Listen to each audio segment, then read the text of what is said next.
watching Fox Football Fridays. Go Cougars!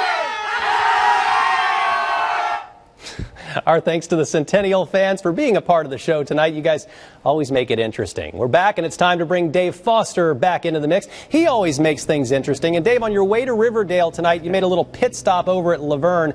The Wolverines really a tough matchup tonight, huh? Yeah, they did. Mount Juliet, we were talking about Riverdale. Mount Juliet's been just as dominant so far this season. 3-0. They also have been averaging over 40 points per game. In fact, 46 per game. But Laverne was trying, Paul, to slow them down tonight. Not having much luck in the first quarter, though. Bears inside the 10-yard line. They give it to Connor Hopkins. He goes in for the touchdown, and it was 7-0 Mount Juliet. Same score, 7-0 in the second quarter. Same situation. Mount Juliet threatening once again, and this time they would go for the exact same play. Hopkins once again gets it. This time he goes to the left side. He's in for his second touchdown of the game, and the Bears were ahead 14-0. Laverne hanging in, though, and on Mount Juliet's side of the field, second quarter here, Wolverines go for the home run ball, but Chase Mang there for the interception as Mount Juliet denies Laverne on that possession. They led 14-0 in the second quarter, and they went on to the victory tonight, 27-0. So Mount Juliet also moving on the season to 4-0, and Laverne falling to 1-3, Paul.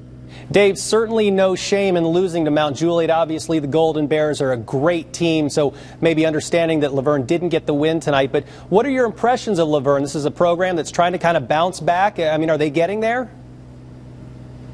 Well, you know, you could make a case for that because actually last week they beat Oakland, who, you know, that's a big upset there. And their two losses earlier in the year before that game, they led both of those at the half. So tonight they were playing against Mount Juliet. They lose at 27-0, but that's by far the least points Mount Juliet has scored this season. And they made Mount Juliet really work for those points, too. So I'd say all in all, Laverne to me, just eye test, they are 1-3, Paul, but they look much improved. So I wouldn't be surprised if Laverne was able to pull off a few more wins this season.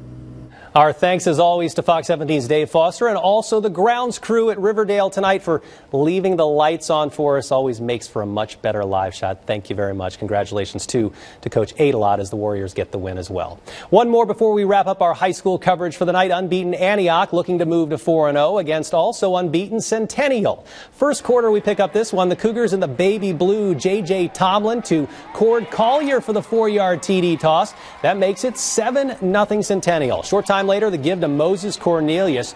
Check out the big back rumble. Moses motoring up the middle of the field on his way to the 80-yard touchdown. The Bears went for two and failed, so they trailed 7-6. Same score, still in the first. Tomlin to the air again. Short dump pass to Scotty Fleming. Fleming does the rest, meandering his way into the end zone to extend Centennial's lead to 14-6. Second quarter, here come the Bears again. Raekwon Hosey faking the handoff to Cornelius, then keeping it himself on his way to pay dirt. Another missed two-point conversion kept the Bears behind by 2, and in the end they fall by 11. Centennial staying unbeaten with the 31-20 victory.